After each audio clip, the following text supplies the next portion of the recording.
Bonjour à tous et à toutes sur cette petite vidéo où on va essayer de déterminer les solutions de cette petite équation différentielle qui est ma foi très sympathique et qui est totalement faisable en classe de première. Mais du moment où on comprend ce que signifie le degré d'un polynôme. Donc déjà, quand on a des équations comme ça avec des fonctions, ici ce sont des fonctions polynômes, on peut généralement procéder par analyse-synthèse. Donc ici, on va procéder à l'analyse. L'analyse, on va juste vérifier une condition nécessaire à cette équation. Les polynômes nécessairement, ils ressemblent à quoi? Donc pour ça, on va s'intéresser au degré. Donc premièrement, le degré, ça sert à rien de s'intéresser au degré d'un polynôme qui a le degré nul parce que ça correspond à une fonction constante. Du coup, on va diviser en deux cas. Donc déjà, pour, pour tout n appartenant aux entiers naturels privés de 0, dans ce cas-là, on a soit n qui est égal au degré du polynôme p. D'accord. Forcément, si on multiplie un polynôme par une constante, le terme qui a la plus grande puissance ne va pas changer. Du coup, forcément, on aura le degré de 4p qui va rester égal à n. Un petit rappel, si on a x à la puissance n et qu'on le dérive, ça va nous donner n facteur de x à la puissance n-1. Du coup, un polynôme qu'on va dériver, eh bien, on va baisser d'un degré le polynôme.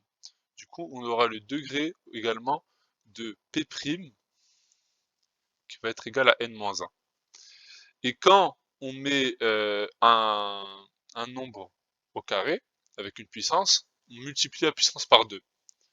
Donc ça, forcément, ça implique qu'on a le degré de p' carré, c'est plutôt équivalent même, de p' au carré, ça va être égal à 2 fois ça va faire 2n moins 2.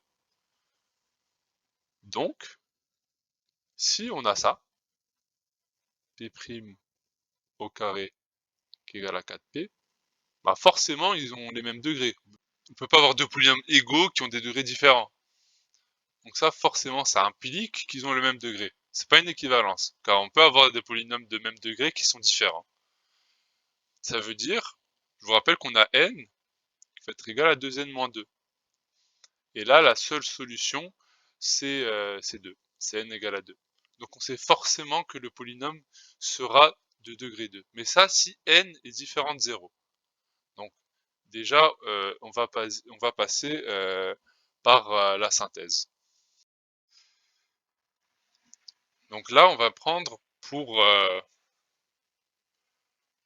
le degré de p différent de 0, parce qu'on a dit que n c'était le degré de p, alors forcément,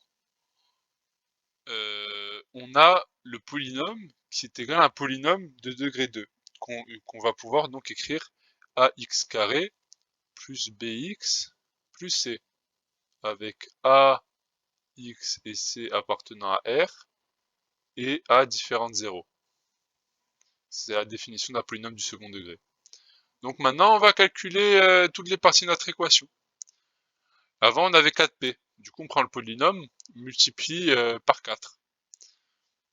Donc 4p, ça va être 4ax carré plus 4bx plus 4c.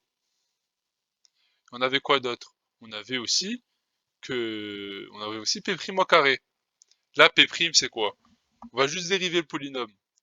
Du coup, là, le polynôme, ça va être 2ax plus b. Et du coup, ça, c'est équivalent à dire que p' au carré, ça va être égal à ça au carré, donc 4, pardon, a carré x carré. Là, on a une, on va développer, hein, pour pas s'en mêler les pinceaux. On va tout écrire. 2ax plus b au carré. Donc, ça va nous faire ça au carré.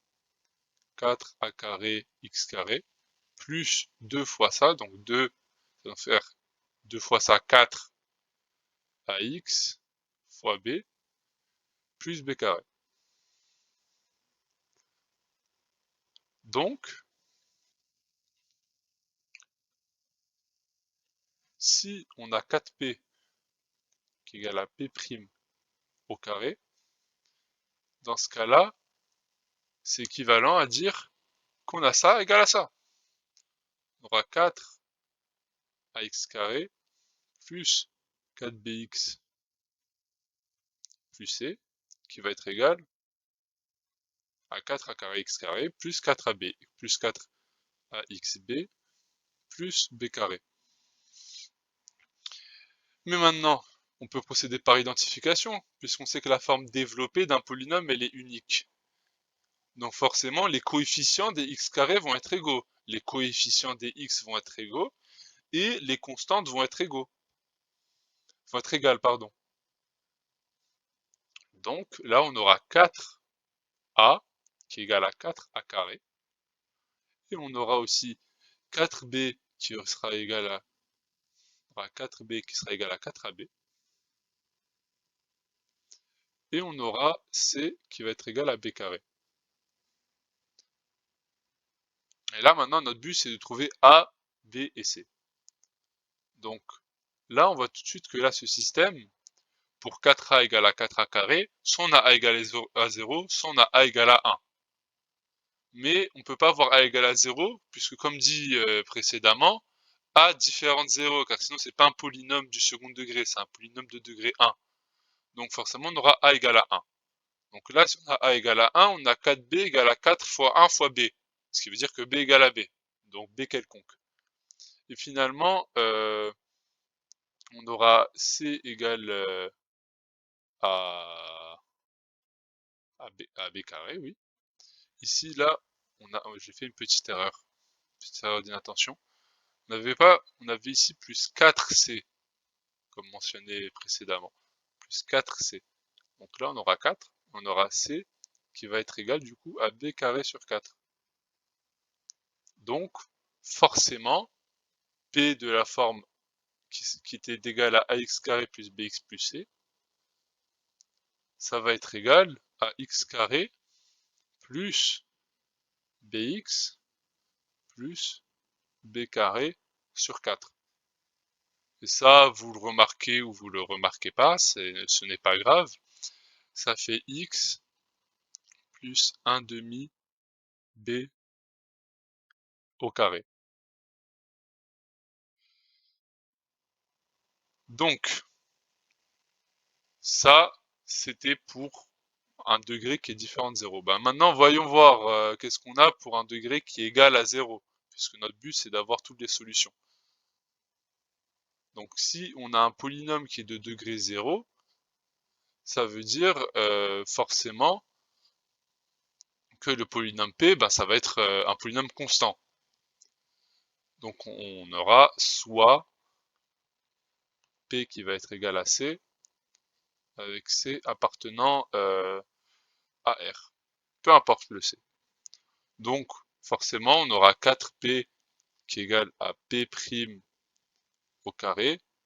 Ben, c'est équivalent à dire qu'on a 4C. Et là, si on dérive une constante, ben, on aura 0 au carré. Donc ça veut dire que C égale à 0. Donc ça veut dire que P égale à 0.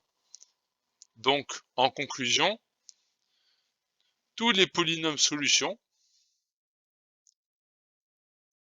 de l'équation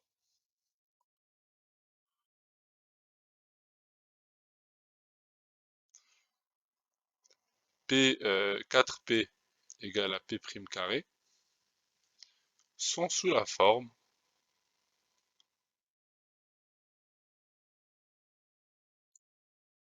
P égale AX plus 1 demi. Ah non, pardon, pas A sur B.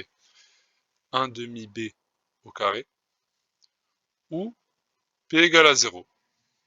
Voilà, on a trouvé notre solution. Comme quoi, il suffisait juste de réfléchir en degrés pour trouver une condition nécessaire. Et une fois qu'on avait cette condition nécessaire, on pouvait fabriquer notre petite équation et avoir un système simple à résoudre